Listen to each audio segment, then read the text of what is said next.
പ്ലാനോ? ഇയാള് വിട്ടോ? അതല്ലെന്ന് ബട്ടൺസ് ബ്രിട്ടോ. അത് ബട്ടൺസ് വിട്ടതല്ല, ഇതാ ഞാനൊന്ന് അഴിച്ചിട്ടേക്ക്. അതല്ലെന്ന്, എന്റെ പേര് ബട്ടൺസ് ബ്രിട്ടോ. നല്ല പേരാണല്ലോ, അടിപൊളി. അടിപൊളി പേരല്ലേ, ബട്ടൺസ് ബ്രിട്ടോ. നല്ല പേരാട്ടാ. അതെ അതെ അതെ. പേര് മാത്രമല്ല, ഞാൻ അങ്ങ് തെന്നിന്ത്യൻ വരുകയായിരുന്നു. തെങ്ങിന്റെ ഇടയിൽ നിന്ന് വരാൻ ഇയാൾ എന്നാ കൊമ്പൻ ചെല്ലിയാണ്? തെന്നിന്ത്യയിൽ വന്ന ഒരു കോസ്റ്റ്യൂം ഡിസൈനറാണ്. തെന്നിന്ത്യ മാത്രമല്ലോ, മലയാളത്തിൽ ചെയ്തില്ലേ? മലയാളത്തിൽ ചെയ്തായിരുന്നു, ഒരു പടത്തിൽ മാത്രം ചെയ്തായിരുന്നു. ഏത് സിനിമ? അത് നമ്മുടെ ലാലേട്ടന്റെ പടത്തിൽ.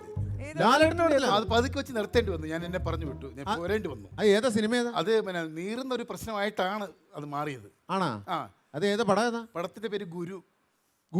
ഗുരു സിനിമയില്. അതിലേതാണ് കോസ്റ്റ്യൂം? അതിൽ മൊത്തം ചാക്കല്ലായിരുന്നു. അതാണല്ലോ നീറുന്ന പ്രശ്നമായത്. നായികയ്ക്ക് ഭയങ്കര നായികയായിട്ടൊരു പ്രശ്നം, ഒരു നീറുന്ന പ്രശ്നം. അതാണ് പ്രശ്നം. അത് ഈ മുളക് ചാക്ക് കൊണ്ടുവന്ന ചാക്കിനകത്ത്, മുളക് കൊണ്ടുവന്ന ചാക്കിനകത്ത് ഞാൻ ഡ്രസ്സ് തയ്ച്ച് നായികയ്ക്ക് കൊടുത്തു. വല്ലാതെ നീറി.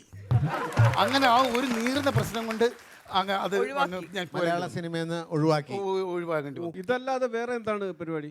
വേറെ ഞാനൊരു ബിസിനസ് തുടങ്ങിയായിരുന്നു, അത് പൊളിഞ്ഞു. എന്ത് ബിസിനസ്? ഞാൻ ടെക്സ്റ്റൈൽസ് തുടങ്ങിയായിരുന്നു. അയ്യോ, ടെക്സ്റ്റൈൽസ് ഒന്നും തുടങ്ങിയ പൊളിയില്ല. കാരണം ഇപ്പൊ നല്ല രീതിയിൽ സ്കോപ്പുള്ള ഒരു ഫീൽഡാണ്. പക്ഷെ അത് പൊളിഞ്ഞു. അത് കടയുടെ പേര് കൊണ്ടാണ് പൊളിഞ്ഞു പോയത്. പേരെന്താ? സണ്ണി ലിയോൺ. അയ്യോ, അത് നല്ല പേരല്ലേ? ആ, നല്ല പേരാണ്, പക്ഷെ ആ പേര് കൊണ്ടാണ് പൊളിഞ്ഞു പോയത്. അങ്ങനെ പേര് കേട്ടപ്പോൾ ആൾക്കാർ വിചാരിച്ച് തുണിയൊന്നും കാണത്തില്ലെന്ന് കടയിൽ. അതുകൊണ്ട് അങ്ങനെ ആരും വരാതായി, അങ്ങനെ പൊളിഞ്ഞു പോയി. ഞാനൊരു കാര്യം പറയട്ടെ. എന്തോ? ഈ കടയൊക്കെ പൊളിയാനുള്ള ഒരു കാര്യം, ഏതൊരു ബിസിനസ് തുടങ്ങിയാലും നമ്മളിപ്പോ ഹിന്ദു ആണെങ്കിൽ ഒരു ഗണപതി ഹോമം നടത്തും. ക്രിസ്ത്യാനി ആണെങ്കിൽ നമ്മൾ അതൊന്ന് വെഞ്ചരിക്കണം. അച്ഛനെ കൊണ്ടൊന്ന് വെഞ്ചരിപ്പിക്കണം.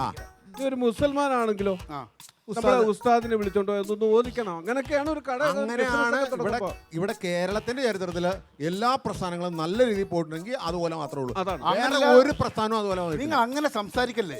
ഇങ്ങനെ ഓദിക്കാതെ പ്രാർത്ഥിക്കാതെ ഹോമം നടത്താതെ എത്രയോ സ്ഥാപനങ്ങൾ നമ്മുടെ കേരളത്തിൽ അടിപൊളിയായിട്ട് നല്ല ലാഭത്തിൽ പോകുന്നുണ്ട്. ഒരെണ്ണം പറഞ്ഞാൽ മതി. ഇവരെ കോർപ്പറേഷനിലെ അടിപൊളിയായിട്ട് പോകുന്നത്. അപ്പൊ അതൊക്കെ പോട്ടെ, എന്തുവാ വന്ന കാര്യം പറ. ഈ അശ്വതിയുടെ ഡ്രസ് ഒന്ന് മാറ്റണം. അയ്യോ, അതല്ല, നിങ്ങൾക്ക് ഇത് വെള്ളോ ചിന്ത. ഡ്രസ് കോഡ് ഒന്ന് മാറ്റണം. ഡ്രസ്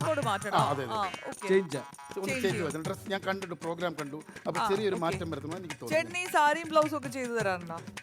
സാരിയും ബ്ലൗസും ഞാൻ സാരി ഡിസൈൻ ചെയ്യും. ബ്ലൗസ് നമ്മുടെ അടുത്ത് രാഘവൻ ചേട്ടനുണ്ട്, തടിപ്പണി ചെയ്യുന്ന പുള്ളിക്കാ കൊടുക്കുന്നത്. ഇപ്പൊ ബ്ലൗസ് തടിപ്പണി ചെയ്യുന്നവരാണ് ബ്ലൗസ്. ഇപ്പോഴത്തെ ബ്ലൗസിന് ജനല് വേണം, തക്കള വേണം, പിന്നെ ഇവിടെ ഇങ്ങനെ കിളിവാതിൽ വേണം, പിന്നെ കണ്ണാടി ചില്ലി ഫിറ്റ് ഇതൊന്നും എനിക്ക് വശമില്ല. അതുകൊണ്ട് ഞാൻ അദ്ദേഹത്തിനാണ് കൊടുക്കുന്നത്. അതൊക്കെ അവർക്ക് അവകാശം. അതുകൊണ്ട് അങ്ങോട്ട് കൊടുക്കും. ചേട്ടന് വക എന്തെങ്കിലും സ്പെഷ്യൽ ഡ്രസ്സുകൾ ഉണ്ടോ? എൻ്റെ കയ്യിൽ ഞാൻ എൻ്റെ മനസ്സിൻ്റെ ഒരു ഐഡിയ വെച്ച് നിങ്ങൾക്കൊക്കെ നല്ലതാണ് കേട്ടോ, സെലിബ്രിറ്റികൾക്ക് പ്രത്യേകിച്ച് നിങ്ങൾക്കൊക്കെ ഒരു മാനം രക്ഷിക്കാൻ വേണ്ടി ഒരു ഡ്രസ്സ് ഞാൻ സെറ്റ് ചെയ്തിട്ടുണ്ട്. നൈറ്റി കോമൺ ആണെങ്കിൽ ഞാൻ എൻ്റെ നൈറ്റി എന്ന് വെച്ചാൽ പ്രത്യേക രീതിയിൽ ഞാൻ ഡിസൈൻ ചെയ്തിരിക്കുന്നത്. ഈ നൈറ്റി ഇട്ട് കഴിഞ്ഞാൽ ഇങ്ങനെ കവർ ചെയ്ത് വേറെ തുണി ഇങ്ങനെ വരും, അഡ്ജസ്റ്റ് ചെയ്ത് ഇങ്ങനെ വരും. ഒരു ബ്ലാക്ക് തുണി ഇവിടെ വരെ വരും, എന്നിട്ട് നൈറ്റി ഡിസൈൻ ചെയ്ത്. അതാകുമ്പോൾ നമ്മുടെ മാനം രക്ഷിക്കും. നിങ്ങൾക്ക് പ്രത്യേകിച്ച് നല്ലതാണ്. സ്ത്രീകൾക്കല്ലേ, പുരുഷന്മാർക്ക് അങ്ങനെ മനസ്സിലായില്ലേ? വീട്ടിൽ മുറ്റം തൂക്കുന്ന ആരാ? ഉല്ലാസല്ലയോ? മീൻ വെട്ടുന്ന ആരാ? ഉല്ലാസല്ലയോ?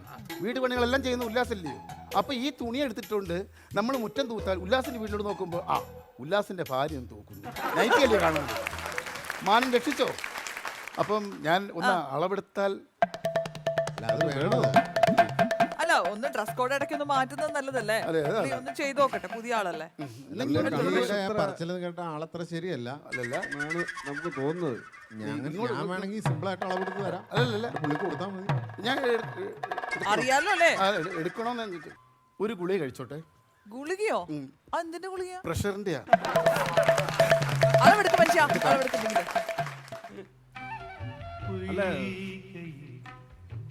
ഹലോ, എന്താ വിറയ്ക്കുന്നത്? ചോദിക്കട്ടെ, നിങ്ങൾ അളവെടുക്കുവാണോ അതോ ചൂട് പിടിക്കുവാണോ? അല്ലല്ല, അളവെടുത്താണോ?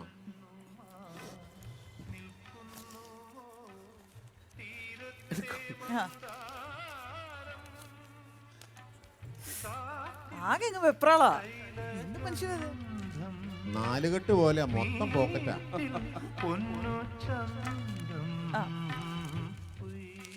കഴിഞ്ഞ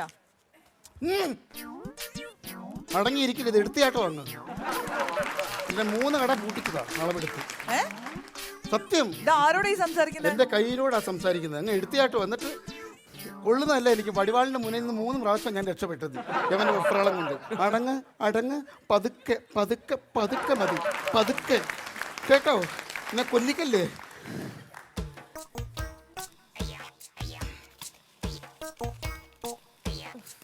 എൻ്റെ എല്ലാം താഴെ പോവാന്നല്ലോ.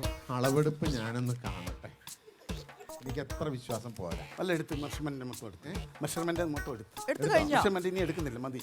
മതിയോ? എടുത്ത് അതൊന്ന് പറഞ്ഞേ. ഇല്ല എടുത്ത മെഷർമെന്റ് ഒന്നും ഇല്ലല്ല, മെഷർമെന്റ് നോക്കണ്ട, അത് നോക്കണ്ട, ഞാൻ എഴുതി എല്ലാം എനിക്ക് മനസ്സിലാകത്തുള്ളൂ. ഇത് കൊള്ളാലോ. ആണോ? നമ്മൾ ഉദ്ദേശിച്ചല്ലേ, പുള്ളിക്ക് പണി അറിയാം. അറിയോ? Very good. കൈ സൂപ്പർ, കഴുത്ത് കൊള്ളാം, മൊത്തത്തിൽ കിടുക്കാച്ചിന്ന്. ഇത് ഞാൻ അത് മെഷർമെന്റ് അല്ല, എന്റെ മനസ്സാണ്. ഞാൻ പറഞ്ഞാലായിരുന്നോ ഞാൻ അളവെടുത്ത് തരാന്ന്. ഇതിന് നന്നായിട്ട് അളവെടുക്കാൻ എനിക്കറിയാം.